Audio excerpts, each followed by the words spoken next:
রোজকার রান্নার থেকে আজকের রেসিপি লাবড়া। আজ রান্না করব লাবড়া। তো লাবড়া রাঁধতে অনেক সবজি লাগে, তাই আমি অনেক মোটামুটি কিছু সবজি ছিল ওগুলি দিয়ে করছি।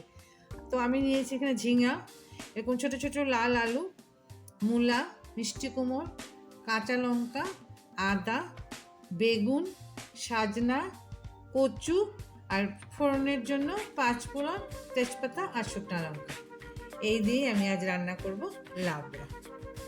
কড়াইটা গরম হয়ে গেছে, এখন আমি তরকারিটা রান্নার জন্য যতটুকু তেলের দরকার দিয়ে দেব। ধরো আমি এখানে 2.5 থেকে 3 চামচের মতন তেল দিলাম। আর এখন আমি তাতে দিয়ে দিব শুকনো লঙ্কা। দেখো নিরামিষ তরকারি না, ফোড়নের উপরে বেশিটা মানে স্বাদ হয়, তো আমি শুকনো লঙ্কা দিয়ে দিলাম। আর আমি তাতে দিয়ে দিব পাঁচফোড়ন এখানে একটু বেশি দেবো, কেন কি সব লাবড়া তো। ধরো 1 চামচের মতন পাঁচফোড়ন দিয়ে দিলাম। তো পাঁচফোড়নটা ভালো করে ভাজা হোক, একটু পুরা করে ভাজা হোক। পাঁচফোড়নটা পুরা করে ভাজা হয়েছে, এখন আমি কিছু মেথি আমি ফেলে দিব, বেশি থাকলে ভালো লাগবে না না, তো কিছু মেথি ফেলে দিলাম। তো এখন আমি তাতে দিয়ে দিব 2টা তেজপাতা, দিয়ে আমি সবজিগুলি দিয়ে দিব।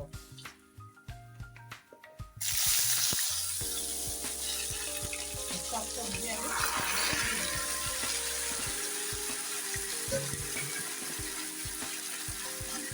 দিয়ে এটাকে আমি কিছু করবো না, মানে হলুদ লবণ কিছুই দিব না। এখন আমি ঢাকা দিয়ে এটাকে সিদ্ধও হবে আর ভাজা গন্ধ হবে। বারবার ঢাকনা খুলে একটু নেড়ে একটু ভাজা গন্ধ হবে আর একটু সিদ্ধ হবে। এটা খুবই, আমি মাঝখানে একবার নেড়ে দিয়েছিলাম। দেখো এই যে সবজিগুলি কিরকম লাল এরকম ভাজা হয়েছে। এই যে দেখো এরকম হাই ফ্লেমে ঢাকা দিয়ে ভাজলে কি হয়, সবজির জলটাও শুকিয়ে গেল আর সবজিগুলো একটা ভাজা হলো, ভাজা গন্ধও হলো। এখন আমি তাতে দিয়ে দিব লবণ, যে যেমন লবণ খায় সেই আন্দাজে লবণটা দিয়ে দিলাম। আর দিয়ে দিব জিরের গুঁড়ো 1/2 চামচ। আর দিব হলুদটা একটু কম দেই, কারণ কি লাল তরকারিটা লাল হয়ে গেলে দেখতে ভালো লাগে না, আর তরকারিটা যদি কড়াইতে লেগেও যায় তাও ভালো লাগে না। আর দিয়ে দিব 1 চামচের মতো আদা। তো এখন আমি তরকারিটা ভালো করে একটু মানে সাঁতলে নেই। দেখো তোমরা কিন্তু আমাকে আমার যে লাইক করছো, কমেন্ট করছো, আমি কিন্তু বলছি আমি এসব পারি না, হ্যাঁ। তো আমি বলছি তোমাদেরকে, তোমরা এইভাবেই আমাকে লাইক কমেন্ট করে দিও। যে আমি করছি না কমেন্ট, তার জন্য তোমরা কিন্তু খারাপ পেও না। আর সুজল পিচ্ছি ওরা তো খুব লাইক করছে, খুব ভালো হয়েছে এরকম করে দিচ্ছে।